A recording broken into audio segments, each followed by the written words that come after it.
حضور نے نا عزت دی، وقار دیا، عزت. دیکھو بندہ بیمار ہو گیا ہے، لوگ اسے چھوڑ جاتے ہیں، لوگ اس سے ہٹ جاتے ہیں. ہم نے دیکھا ہے کہ آہستہ آہستہ کمزوری آ جائے تو حالات بگڑ جاتے ہیں. حضور نے کیا فرمایا؟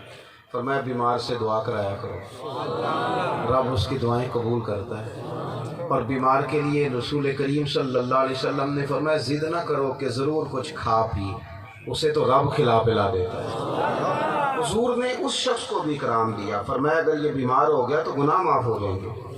ہر اس شخص کو جو کسی بھی جگہ موجود تھا، یہ تاجر ہیں، تجارت کرتے ہیں.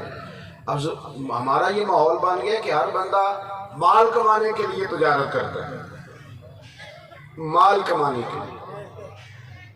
طبیعت بن گئی ہے کہ میں نے کوٹھی بنانی ہے، کار بنانی ہے. یاد رکھنا اگر آپ تجارت اس لیے کریں نا کہ میرے بچے بھی کھائیں اور غریبوں کے بھی کھائیں، آپ یہ سمجھ لینا کہ اللہ تعالیٰ پتہ نہیں کس کے نصیبوں کا دے رہا ہے. پھر ذرا ذوق بھی کھلا ہوگا، بندہ تنگ نظر بھی نہیں ہوگا، طبیعت بھی بڑی ہوگی.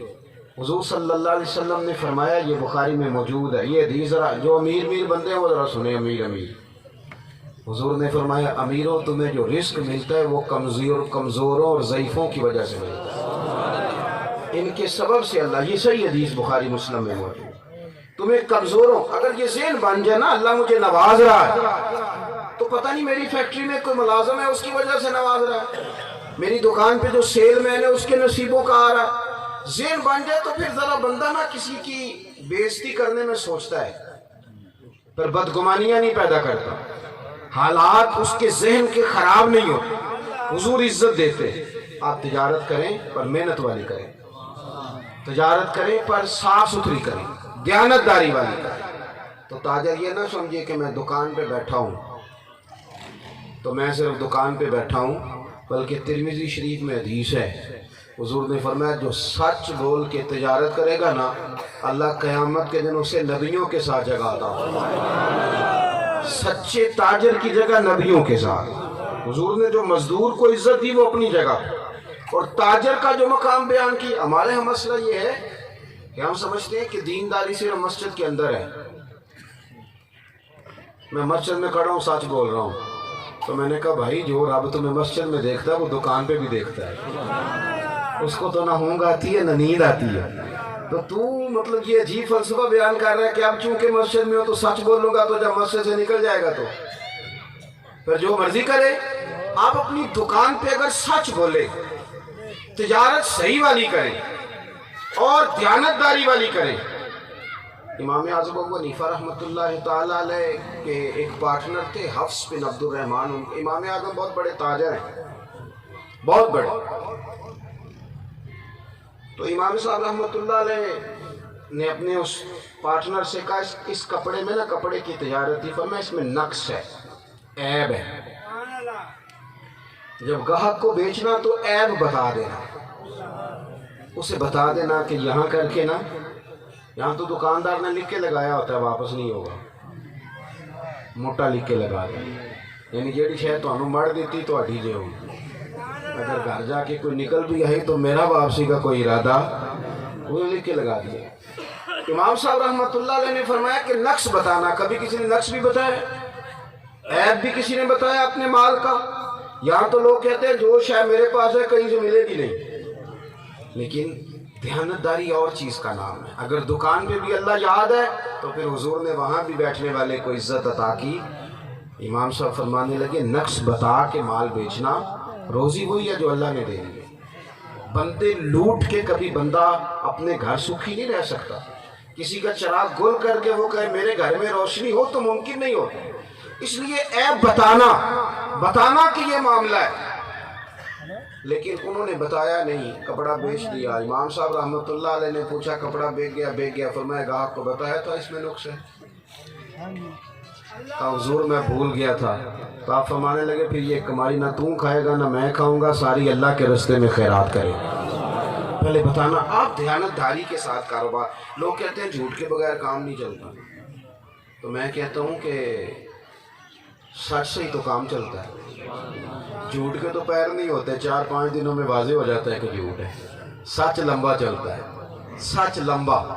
اور میں نے دیکھا ہے کہ لوگ کہتے ہیں یار اس دکان سے سودا لینا ہے, اگرچہ 5 روپے زیادہ لیتا ہے پر بندہ سچا ہے. میں نے نا کل دوستوں سے کہا تھا یاد رکھنا کپڑوں کا روب نہیں ہوتا, گاڑیوں کا روب نہیں ہوتا, روب تو سچ کا ہوتا ہے, کردار کا روب ہوتا ہے. بندے نے کروڑوں روپیہ لوٹ کے پجاروں لی ہو, کوٹھی بنائی ہو, تو لوگ اس کے گھر کے سامنے کھڑے ہو کے کہتے ہیں فراڈی ہے, دھوکے کے پیسوں سے لی ہے.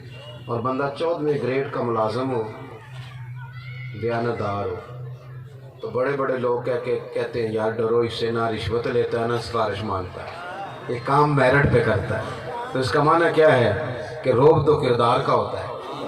آپ کے کردار کا, وفاداری کا, سچ کا, دیانتداری کا, اصول پسندی کا روب ہے.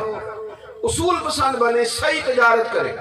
حضرت معروف کرخی رحمۃ اللہ علیہ بہت بڑے درویش گزرے ہیں. بغداد شریف میں جو پرانے صوفیاء قرون اولیٰ کے تصوف کے لوگ ہیں ان میں آپ کا نام ہے. آپ کی خانقاہ شریف کے بالکل سامنے ایک آدمی کریانے کی دکان کرتا تھا. ایک گھی شکر جو لوگ بیچتے ہیں آج کل بھی آپ کو پتہ ہے, چھوٹے تاجر ہوتے ہیں, بازار سے سودا لاتے ہیں اور محلے والوں کو سہولت دیتے ہیں کہ گھر میں ہی تمہیں ملے. وہ تجارت کرتا تھا. بغداد میں نا بارش نہیں ہوتی تھی, کئی دن ہو گئے, خشک سالی آ گئی, قحط ہو گیا, لوگ بڑے پریشان تھے. حضرت معروف کرخی رحمۃ اللہ علیہ کی خدمت میں حاضر ہوئے, حضور دعا کر دیں بارش ہو جائے. میری بات کی سمجھ آ رہی ہے آپ کو؟ دعا کر دیں. تو آپ فرمانے لگے یہ جو سامنے کریانے والا نا اس سے دعا کرو, بارش کراؤ, بارش ہو جائے گی. انہوں نے کہا حضور یہ کریانے والا یہ تو ہمارے ساتھ کھیلتا رہا ہے, اس کو عبد الرشید کو, عبد الرحیم کو, عبد الکریم کو, یہ تو ہمارے محلے دار, ہم تو جانتے ہیں ایک دوسرے کو. تو یہ کوئی رات کو الگ سے آ کے تہجد پڑھتا ہے, اس نے کوئی وظیفہ, کچھ چلہ, کوئی معاملہ الگ سے رکھا ہوا ہے. حضرت فرمانے لگے نہیں اتنی نمازیں پڑھتا جتنی تم پڑھتے ہو, داڑھی رکھی ہوئی ہے, سنت شریعت کا پابند ہے. حضور پھر آپ فرمائے ایک دفعہ جاؤ نا, پہلے دعا کراؤ پھر بتائیں گے. جا کے اس سے کہا میاں دعا کر دو, بارش نہیں ہو رہی. کہنے لگا دعا حضرت سے کراؤ. نے کہا انہوں نے بھیجا ہے. کہنے لگا انہوں نے بھیجا ہے تو پھر کر دیتے ہیں. ہاتھ اٹھائے, اے اللہ تیرے بندے آئے ہیں, تیرے بندے نے بھیجے, تو بڑا اپنے بندوں پہ مہربان ہے, بندہ نوازی کر بارش عطا فرما. کہتے ابھی چہرے پہ ہاتھ نہیں پھیرے تھے کہ کالی گھٹائیں چھا گئی, جل تھل برسی بارش. جن کو زیادہ شغف نہیں تھا وہ تو چلے گئے, لیکن جو باریک لوگ تھے وہ حاضر ہو گئے. آ کے حضرت سے کہنے لگے بتائیں تو صحیح عمل کیا کرتا ہے. فرمانے لگے کچھ بھی نہیں, اتنا جتنا تم کرتے ہو. تو حضور پھر کیا معاملہ ہے کہ ہاتھ اٹھائے تو اس کی دعا فوراً رب کریم نے اپنے فضل سے قبول کی.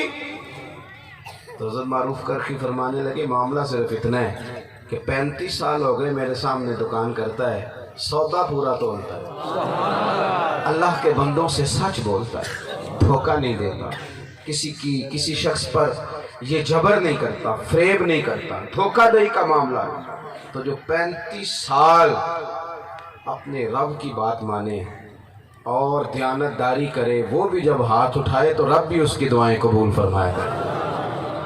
تو مزدور ہیں آپ تاجر ہیں, آپ کو حضور نے خوشخبری دی ہے, آپ بہت آگے جا سکتے ہیں, لوگوں کا بھلا کر سکتے ہیں, خیر خواہی کے جذبات پیدا کریں, پھر آگے بڑھتے ہیں.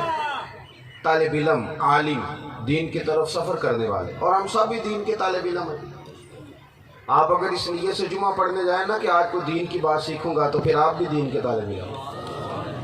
لیکن اگر ارادہ یہ ہو کہ آج تقریر سننی ہے, مولانا کیا کہتے ہیں, تو پھر اپنے محلے کے مولوی سے جا کے بحث کر لیں کہ وہ تو یہ کہہ رہے تھے, تو یہ مسئلے نہیں سناتا, تو یہ بتاتا ہی نہیں, تو جی سانو تے مولوی گال ہی نہیں سیدھی دس دے.